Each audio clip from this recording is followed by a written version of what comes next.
Pohybujem sa 3 roky v digitálnom marketingu a nikto ma poriadne nepozná. Je to práve tým, že som zanedbala svoj osobný brand. Už viac ako 3 roky spravujem sociálne siete a meta ads reklamy veľkým značkám, menším značkám, neznámejším značkám a snažím sa, aby ich brand rástol. Môj osobný brand bol popri mojej práci výrazne zanedbaný. Teda nikto nevedel, že nejaká Vevastik tu tvorí takýmto značkám ich účty a pomáha im rásť. A práve preto som sa rozhodla ísť s vlastnou kožou na trh a začať točiť UGC videá, čo si myslím, že bude v roku 2025 veľkým trendom. Práve UGC videá budú pre tvorcov tým krokom, ktorý ich zviditeľní. A znamená, že značky dokážu predať svoj produkt aj pomocou ľudí, ktorí sú šikovní, ktorí vedia tvoriť, ale nie sú influenceri.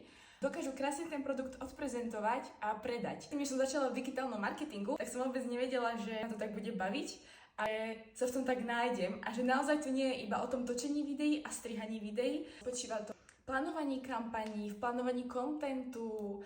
Je to naozaj rôznorodá a komplexná práca. Naozaj veľkým benefitom je, že môžem pracovať z domu, môžem pracovať odkiaľkoľvek. No a teda, čo by som chcela priniesť na svoje sociálne siete, bude najmä UGC content. Jednak to, aké spolupráce už som možno mala, alebo v najbližšej dobe získam, ako ich tvorím, čo je to vlastne UGC.